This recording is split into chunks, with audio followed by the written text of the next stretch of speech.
Салам достор, сиздер менен амандашып турганыма кубанычтамын. Биздин Сонун каналыбызга куш келипсиздер. Бүгүнкү видеодо сиздер менен Чушуя үлгүсүндөгү үйрөнөбүз. Мурдакы сабактарда ошол үлгүнү буштан токуп баштап үйрөнгөнбүз. Азыр болсо бул сабакта ошол үлгүнү башынан токуйбуз. Анын үчүн мындай болгон жолук токудум. Үлгү точкадан башталып жогору көздөп чогулуп кетти. Ошондо гүлдөрүбүз ылдый көздөп жатат экен, мындай болупчу. Бул узор үчүн мен Ярнард Супер Мерина жибин алдым. 100 грамда 280 метр. Торине 275, жаңы кловер курчагын алдым. Негизги топчуну алып алабыз.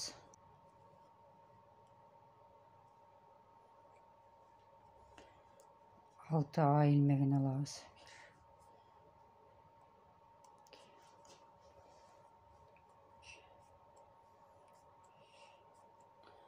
Алты аба илмегин алып, биринчи топчу менен туташтырабыз. Шакекче пайда болду. Пайда болгон шакекчеге 3 аба илим менен көтөрүлүп, жогору көздөп жылабыз.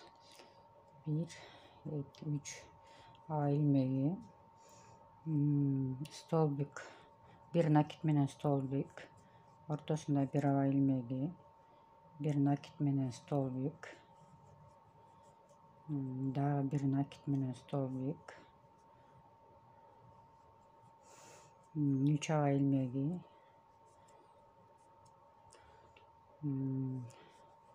столбик менен накит, дагы бир жолу, ортосунда бир аба илмеги, дагы 2 столбик накит менен.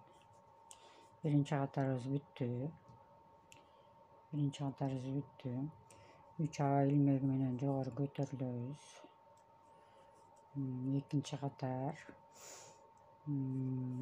бир накит менен столбик, ортосунда аба илмеги, дагы 2 накит менен столбик. Чекке дайыма ушундай токулат.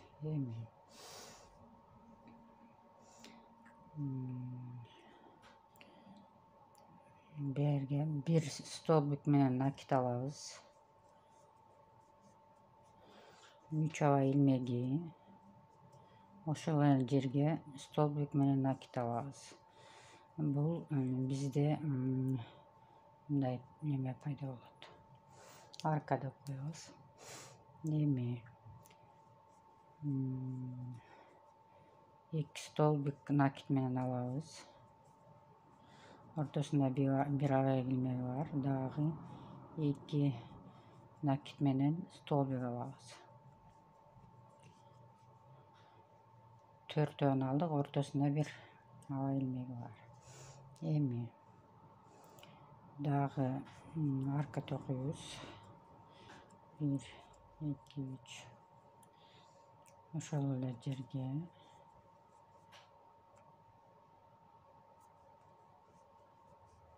эми накит менен 2 столбик, ортосунда аба илмеги бар.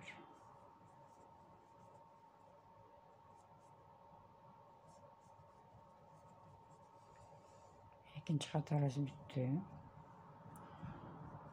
Мындай экинчи катар пайда болду. Эми 3 аба илмеги менен үлгүбүздү жылдырып алабыз, жогору көздөп.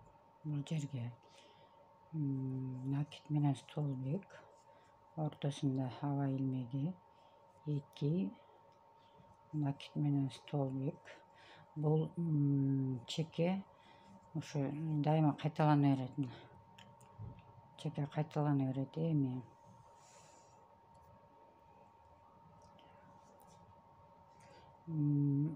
жерде 3 столбиктен турган арка алганбыз. Ошо аркага биринчи столбиктин башына столбик накид менен алабыз. Анан ушул столбик накид менен алганды кошкондо 9 столбик накид менен токуйбуз. 2 3 4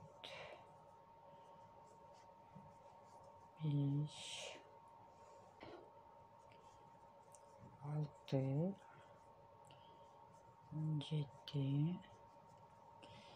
7 8 9-чуsun арканын столбигине коебуз.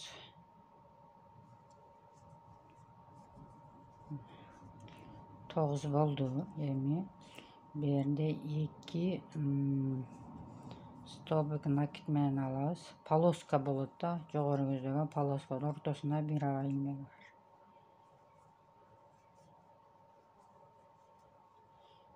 4 столбик накидим.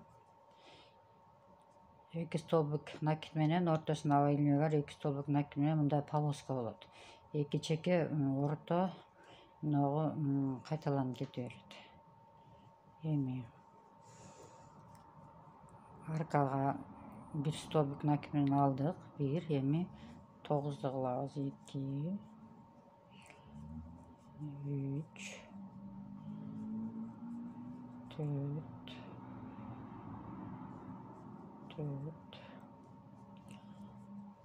5 6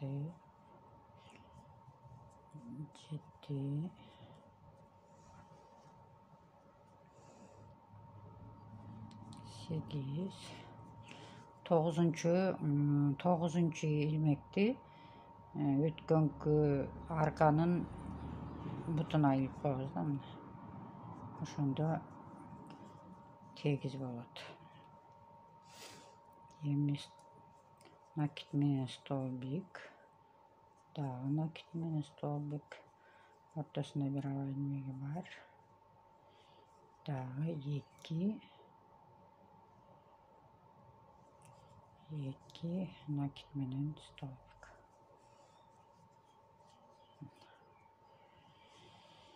Мындай болгон узор пайда болду.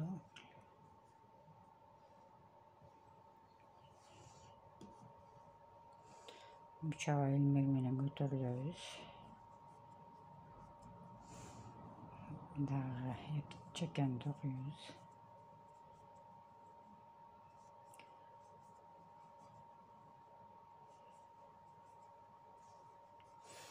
Чекени токудук. Эми пайда болгон 9 столбик, бир накид менен 9 столбик алганбыз. Ошонун үстүнө бико токуйбуз да. Бико токканды билесиздер. Ар бир накид менен столбик алабыз. 1 2 3 аба илмегин алып туруп, кайра нерге киргизип бико токуйбуз. Бико пайда болду. Дагы 9ду токуйбуз да бикодон. 1 2 3 ортосуна киргизип бико токуйбуз.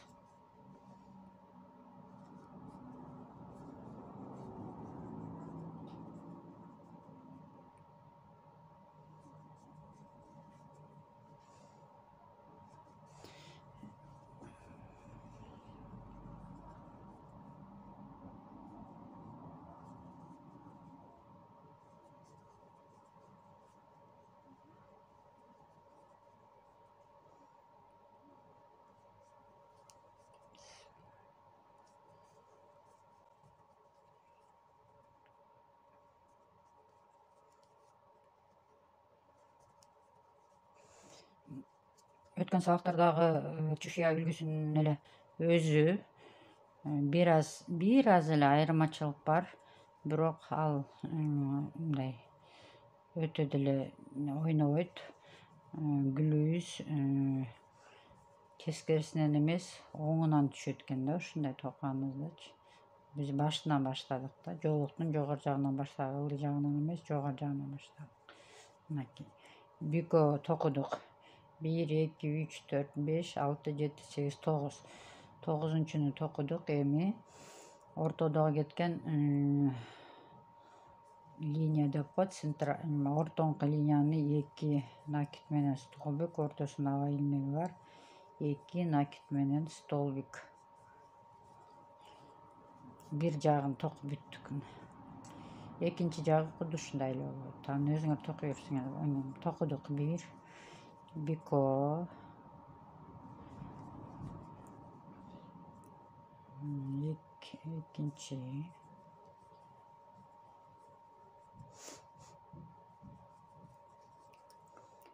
3,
9-нчу столбик, накит менен столбик, накит менен столбик токудук.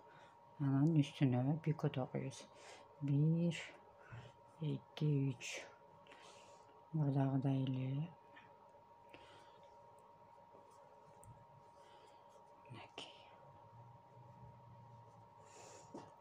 Чекени токуйбуз.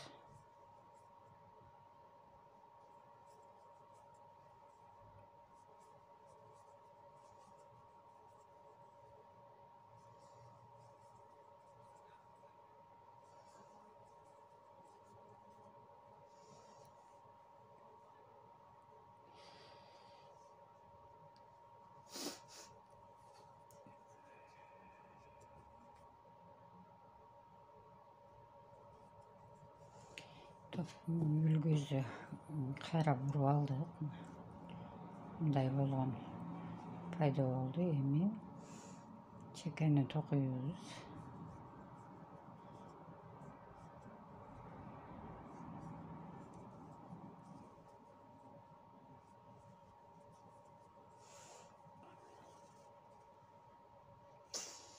Эми рельефный столбик менен алып өтүп кетебиз да.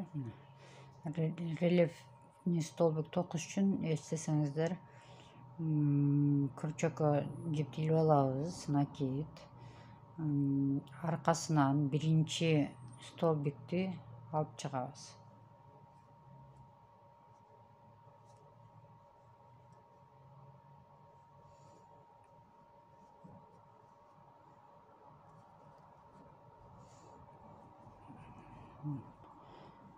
Накит бир столбик, накит менен бир столбик. Ортосунда 3 аба илмеги. 1, 2, 3. Экинчи столбикти таштайбыз. Үчүнчү столбикти алып чыгабыз дагы. Рельефный столбик. 1, 2, 3. Дагы бирөөнү таштайбыз. Андан кийинкиге рельефный столбик.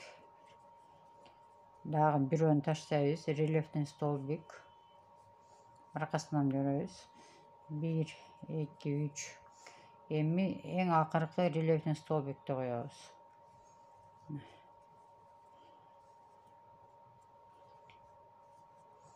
Мындай пайда болду. Эми рельефный столбиктен кийин эле сразу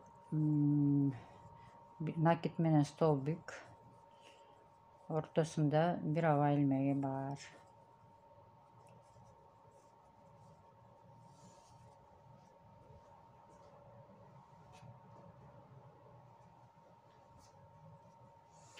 Дагы рельефный столбик токойбуз биринчиге. Алып чыктык. 3 аба илмеги, ортосунан бирди таштайбыз. Дагы рельефный столбик.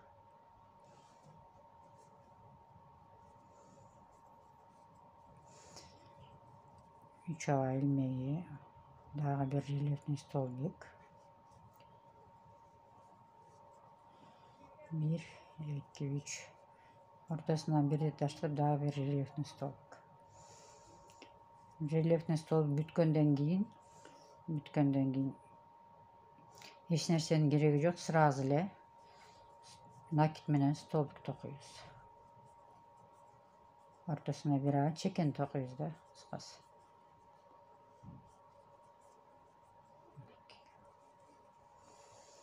Мындай болду.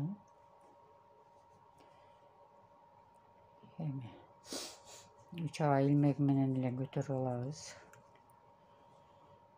Көтөрүп алып, эми накид менен столбик, ортосунда аба илмеги бар, чекен токуйбуз.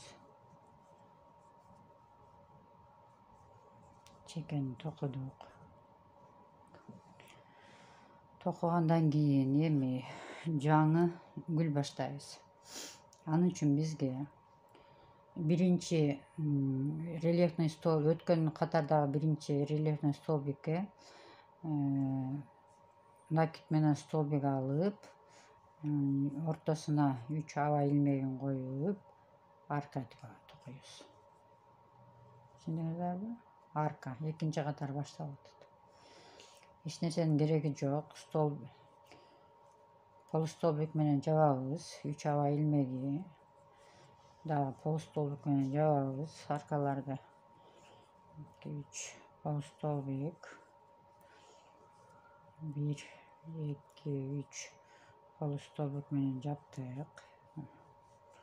Эми берге рельефный столбикке дагы эмнерге арка токуйбуз. Келирки 1, 2, 3 келирки чешуянын сүрөтүн коюш үчүн. Накид менен столбик. Ортосунда бир аба илмеги бар.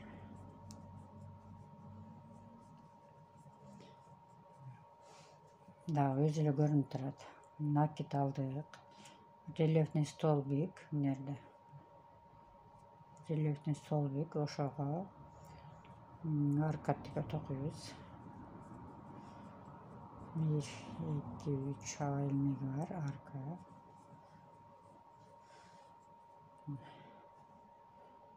Арка болду. Полустолбик менен аркага туташтырабыз. 1, 2, 3.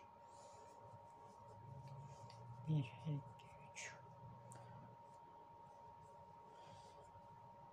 Кийинки аркага рельефный столбикке 2, 3 арка токуйбуз. 4 3 бурчтук болгон арка токулат.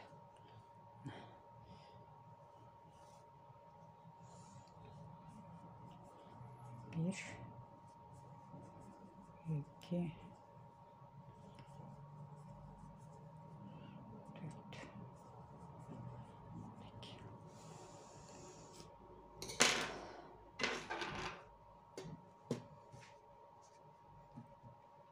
Мындай узор пайда болду. Эми бул биринчи катар, экинчи катар кетип атат да. Арка болду. Эми дагы токуй беребиз.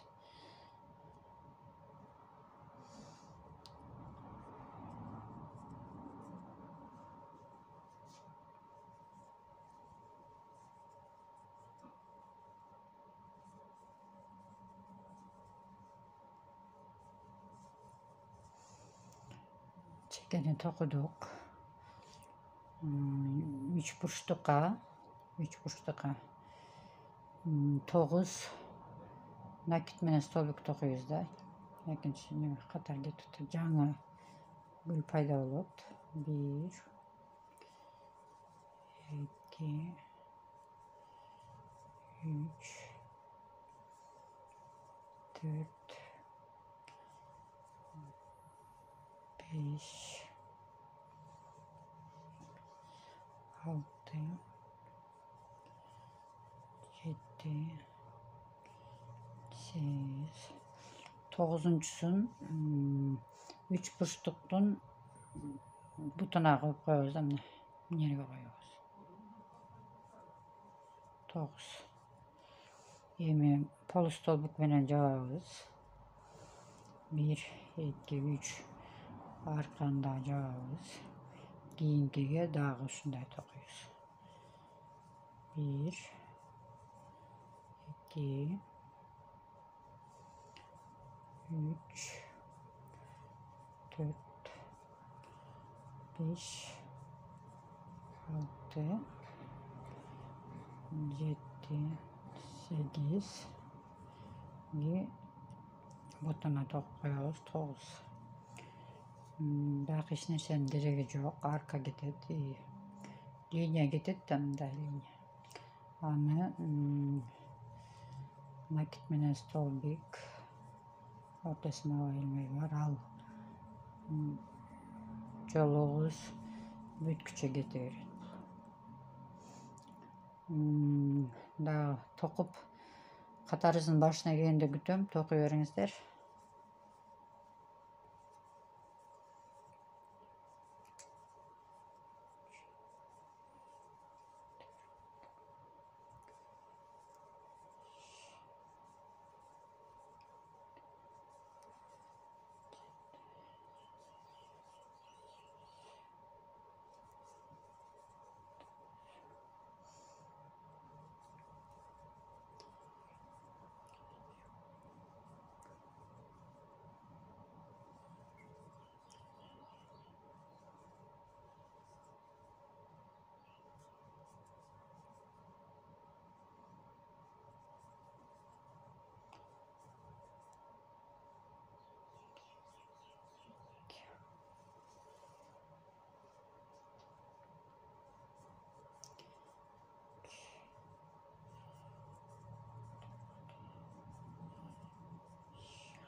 Yüzlük hareketler aldık.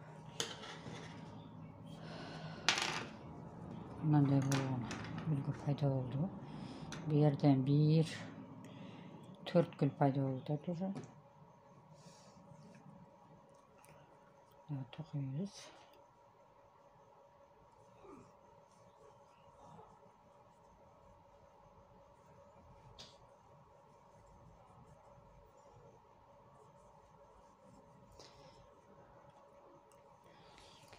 Daha büyük oğlavız.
9 büyük kıldık. 9 büyük kılgandan keyinkiге polustol bükmeni tokuyoruz.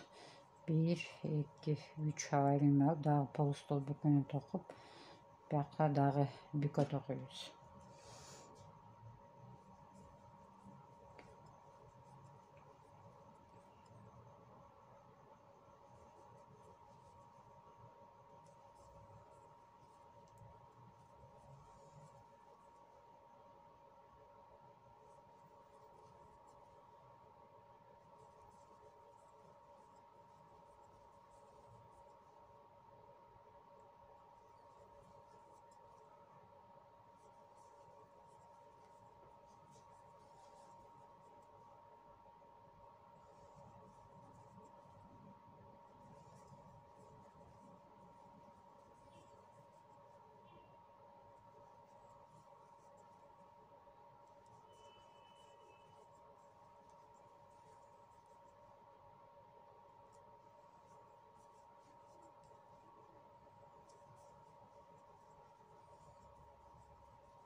Tokuduk hemen. Göz görülmeyen tokuyoruz.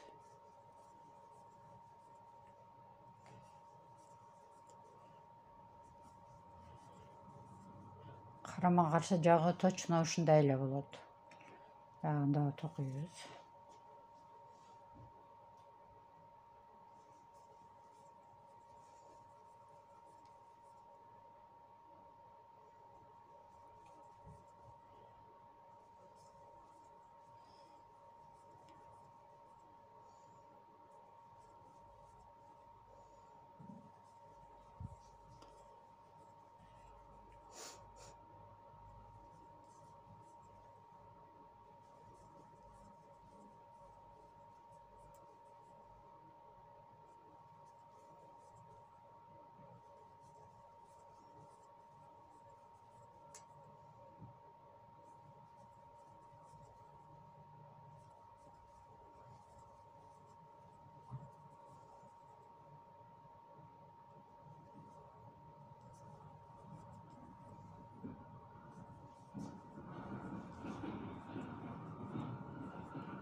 мындай болгон узор пайда болду.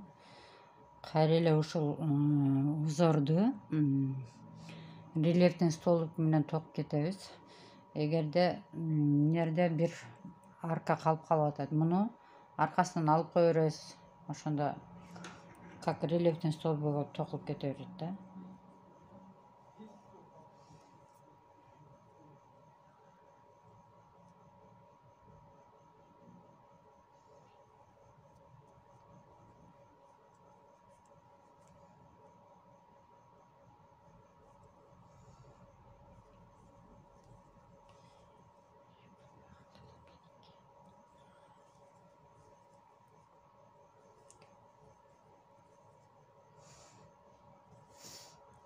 Рельефтин столбик токуйбуз.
Рельефтин столбик менен кете беребиз да, мына өткөн катарда моундай бир 3 аба илмектен турган аны калтырып кое беребиз дагы.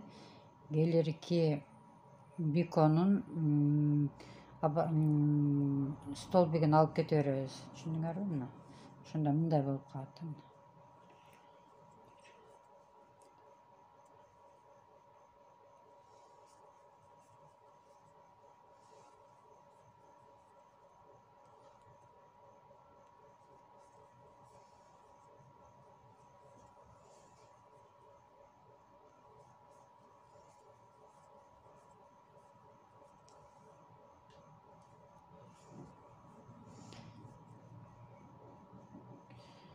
Кийинки катарлар ушул эле катарда ушундай эле токулуп кете берет. Үлгүбүз, жоолугубуз чоңойот. Чоңойгондо мындай болуп чоңоюп, мына мынерден чоңойот, ошентип жогору көздөп жылып кете беребиз. Көңүл бурганыңыздарга чоң рахмат. Токуңуздар, маанайларды сонун кылыңыздар. Кайрадан каналыбыздан көрүшкөнчө сак саламатта болуңуздар. Лайк басып, комментарий жазып калтырыңыздар. Баардык комментарийлерге жооп бергенге аракет кыламын. Саламатта болуңуздар.